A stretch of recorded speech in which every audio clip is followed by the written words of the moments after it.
All right. Communication is the most important thing. Anytime that you're having an issue, communication will solve any problem that you have. If there's something that you want to talk about with your partner, don't wait until the day of the retreat. Bring up your issues with them before it happens, so that way, like Matt was saying, your participants will know if you feel awkward, uncomfortable, upset, what have you. They'll be able to sense that in the room, and that could greatly affect how they get impacted by the day. So you want to make sure that you're happy, you and your partner are on all the same page, and that you're working together throughout the whole retreat. Make sure you bond with your partner before the event, because it'll really show during the event with the participants. They'll be able to notice if you guys don't know each other really well, and it helps the group run really smoothly if you guys are really cohesive, like friends would normally be. And going off of that, knowing them and communicating well, that'll always make it so no matter what's going on, if one of you falters or doesn't remember how to do a certain activity, you can just look at them and your nonverbal communication will be able to tell you what you should do.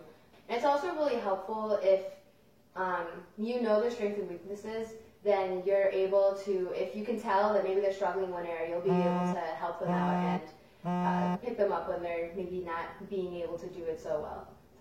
I would definitely add to that, or agree with that, because me personally, I was brand new to snowball last year, so I was very inexperienced. And luckily, I had two partners that were experienced, and we did take the time to get to know each other personally and know our own strengths and weaknesses, so I had a lot of help, and there weren't a lot of awkward moments either.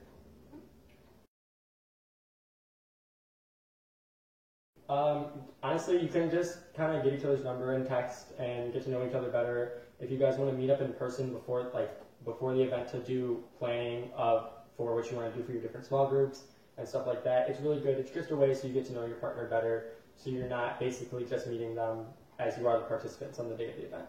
You can go shopping together too. Yeah. Easy to hang up and easy to tear down. These are classrooms, and teachers use these classrooms, and you do want to be able to respect their space. And I think having a cozy corner is really important. I think it's really important to have that cozy space and to also make it really comfortable and where people can feel like they can open up about their emotions. So if you guys can, personally, I think it's nice if you have a small little area. So if you're able to hang sheets or something from the ceiling, just to make the area a little bit small and a little bit more intimate for the day of snowball. And it's the same notion as the cozy corner. I always really love having blankets or stuffed animals or pillows and stuff.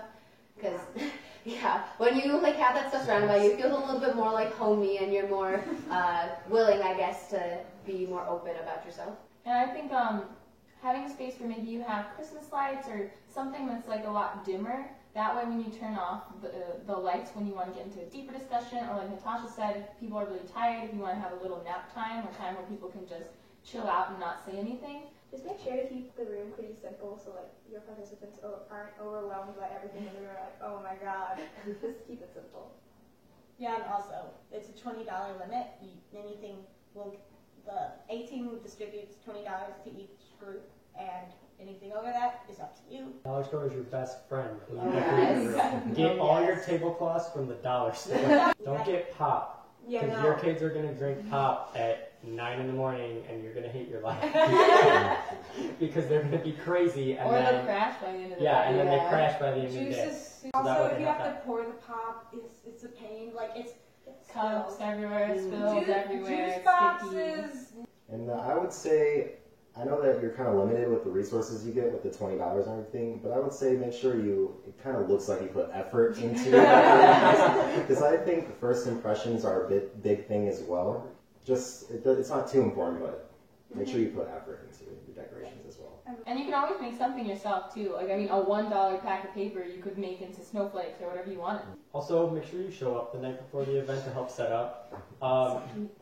You don't want to be that person that leaves your partner all alone, because one, it's going to make it really difficult for them, and two, it's going to make the next day very difficult if they're upset with you.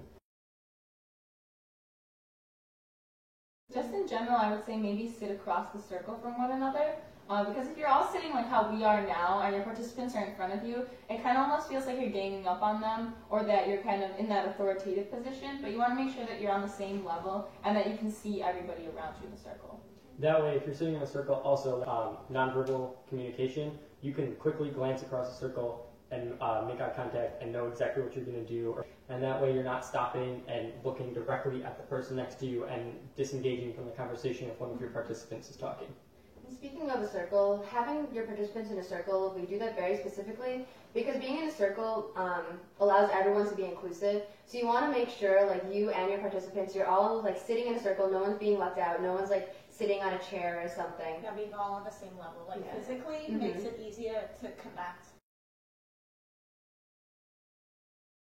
I think a big thing to think about is when you're planning your day of Snowball, be thinking about the day of Snowball from the view of your participants and not from your view. Because obviously there's a lot of things that you would like to do and a lot of things that you think may be fun, but you also have to think, how are the participants going to receive that and how are they going to respond to that? So make sure when you're planning, you're not thinking about you, you're thinking about your participants. And I think that as Snowball is like kind of a changing thing every year, but like one thing that I think has always needs to always be there is that they feel safe, that they feel welcome.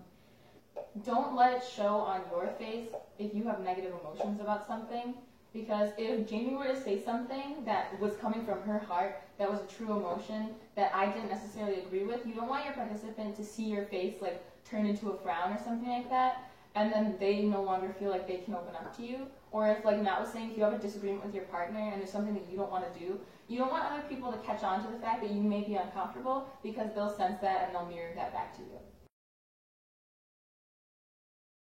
Processing is important because without it, otherwise Snowball is just a day of crazy games and people don't get the message out of it. Mm-hmm. Every game, every small group activity, every presenter, everything we do has a message and a reason. Some of them might be a little deeper than others. Some of them might be a little more basic, but everything we do has a purpose. If you're not getting our participants to draw it out of the game, then it was really worthless. My favorite question is, how does this apply to your real life? Mm-hmm. That can be with tons of things. That can be with Kumcha, where it's just having fun, being able to open up and laugh at yourself when you make mistakes. Or that could be as deep as Cross the Line, Angels, Willow in the Winds, where you're really talking about opening yourself up to people, giving yourself to people, things that actually do apply to real life and a lot of things that we do. If that, like Matt said, if that message isn't there, then you've lost something. Just make sure anything that happens, just roll with it. Because the participants aren't going to know if like you guys accidentally mess up or you give them the wrong direction or something happens. So just keep going with it. Don't freak out. You're doing just fine.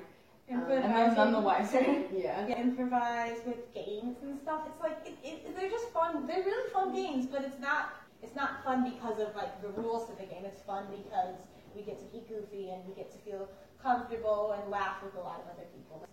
So honestly, that's the most important part of Snowball, is have fun. Whether you're a participant, you're a staff member, you end up being a director, whatever it is, have fun with it, because I know we all do. That's why we're here. That's why we're here. I think as a closing thought, while you're leading and while you're participating in everything with your participants, with the speakers, never forget what Snowball truly is, that you're there because you're making a difference in other people's lives. That this is something that's so impactful. It's bigger than us. It's not just what you do with your small group. It's not just a cool presenter or fun games. Try not to lose sight of the real purpose and how this could be a huge pivot in a lot of people's lives and something that they'll always remember. And being a part of that is a big honor. So you guys will be great. You'll rock it. I know you guys will be amazing. So excited for this year. Me too. It's going to be awesome. You guys are an awesome group of people. I know you guys are all going to kill it. Just have fun, make the event your best, and honestly, just from all of us, good luck.